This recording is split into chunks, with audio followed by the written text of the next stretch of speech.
Hey guys, it's Madison Estes. Welcome back to my channel. Today I'm going to be reviewing several 90s YA horror books by authors such as Christopher Pike and Meg Cabot. The first book I want to talk about is Haunted by Meg Cabot. This book is about a teenage girl who can talk to dead people, and she meets another guy who also has this ability, and he is trying to send her ghost boyfriend into another realm. It has a really interesting premise, and I was really engaged in the first third of this book. The main character kind of reminds me of Elle Woods from Legally Blonde, and this kind of felt like a crossover between Legally Blonde and The Sixth Sense at times.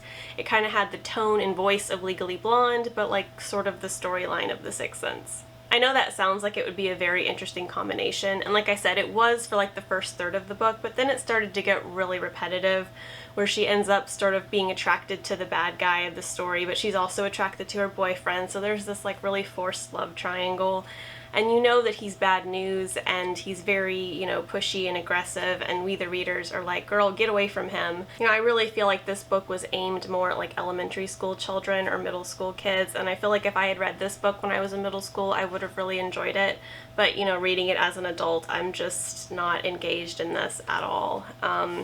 I like reading books about younger characters, but I also like it when the younger characters make good decisions at least most of the time, and she really just doesn't. And she's a little hornball, honestly. All she can think about is kissing Jesse, her maybe boyfriend, who doesn't seem to know that he's her boyfriend, so that's kind of, troubling.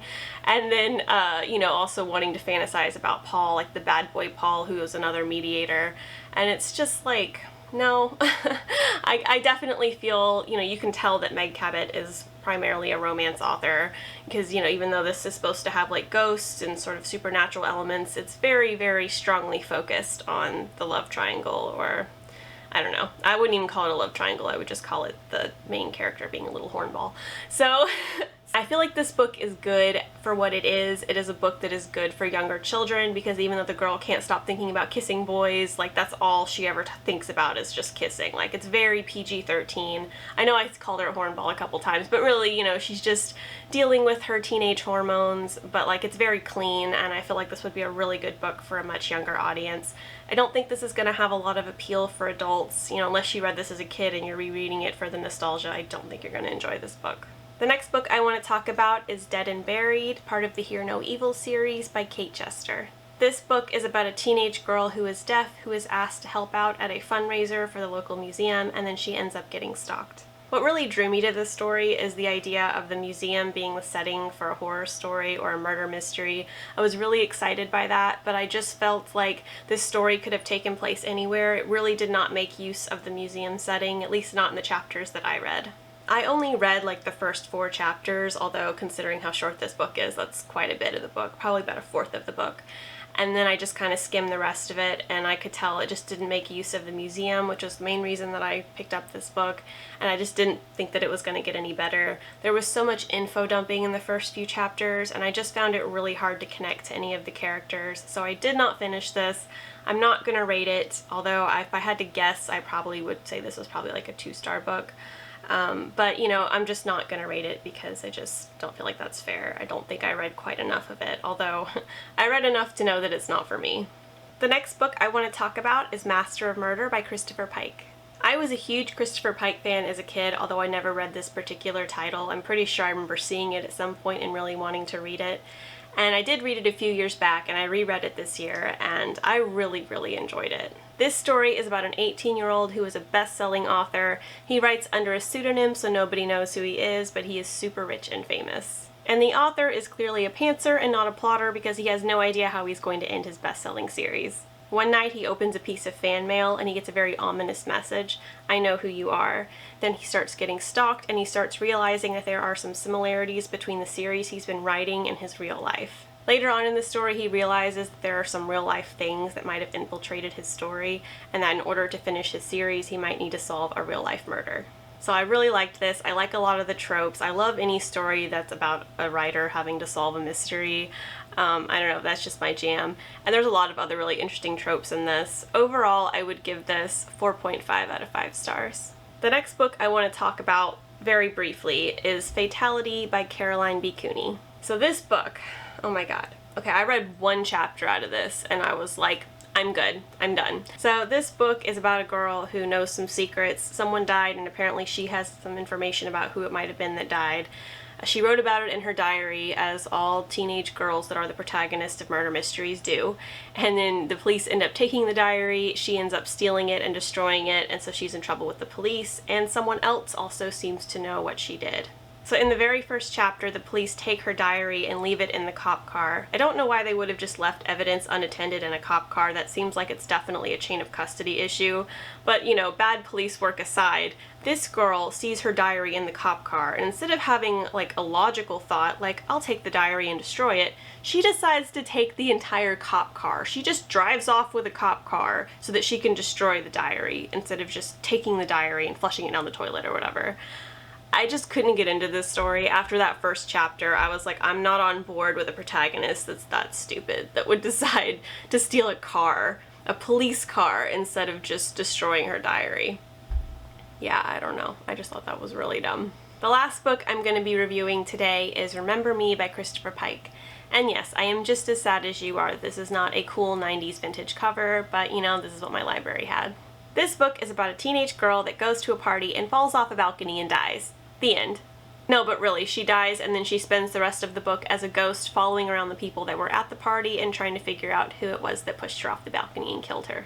The list of suspects includes her best friend, her brother's girlfriend, her boyfriend who is flirting with another girl at the party and may or may not have been thinking about dumping her, the girl that he was flirting with, Beth, and Beth's boyfriend. As you can see, it's kind of a messy situation, and there's already some potential murder motives popping up. My first guess was the boyfriend, because early on in the story he bought her friend Beth earrings for her birthday, so I was like, he clearly wants to smash that. FYI guys, if you ever buy a girl jewelry who isn't related to you, odds are the girl and everyone else is gonna assume that you want to get all up in that, so that's just something to keep in mind. Overall, I really enjoyed the writing style, aside from the main character talking about how good looking she is, especially at the beginning of the book. I get that, like, we're supposed to think she's super conceited and then she becomes more enlightened as the story goes on, but it was just really annoying. So I really enjoyed the first 2/3 of this book, but the ending is what knocks a couple stars off this book for me.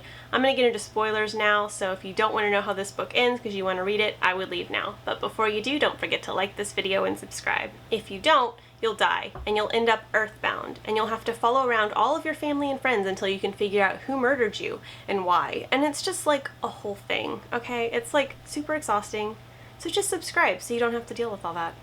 So the person that killed Sherry is her brother's girlfriend Amanda, because Amanda found out that she and Sherry were switched at birth, like this is an episode of The Young and the Restless. So Amanda has actually been dating her brother Jimmy.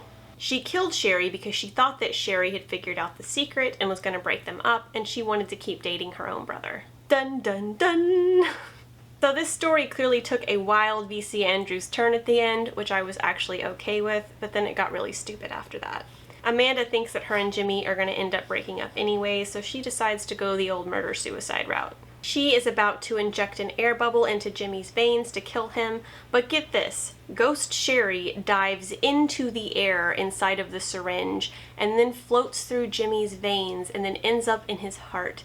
And then she has a heart-to-heart with Jimmy inside of his actual heart. And then that magically dissolves the air bubble that was floating around in his veins because he was saved by the light. It's just such a ridiculous turn of events, and there's absolutely nothing in the story that leads up to it. It even says in the book, if I could fly, I should be able to do anything. I dived into the air bubble in the syringe. I don't know how I did it. That's just really bad storytelling when your main character is suddenly able to do something they've never even thought about doing at the climax of your story, especially when they've done absolutely no preparation work for it. Or they're suddenly able to do something that's impossible and even they don't know how they did it. It's just really bad writing. It really ruined the ending for me, along with the fact that Sherry's parents and Jimmy forgive Amanda almost right away, and then her parents go out and hire like the best lawyer in town to defend her, and they apparently want to make her part of the family. I'm sorry, I just didn't buy it. I know crazier things have happened in real life, but like, I just didn't feel authentic to me. It didn't feel like something the characters would realistically do, and ultimately it was just really disappointing, especially because Amanda really had no redeeming characteristics at all. So 2 out of 5 stars. I don't recommend this one. I would definitely check out Master of Murder if you are craving some good 90s YA horror. If you have any good 90s YA horror recommendations, please leave a comment below. I would love to hear from you. If you enjoyed this video, please give it a thumbs up and subscribe. On this channel, I post reviews, writing advice, horror commentary, and vlogs. And I just edited a horror anthology called Roadkill 6, Texas Horror by Texas writers. I'll include a link for this in the description box below if you want to check it out. Thanks so much for watching. I'll see you later.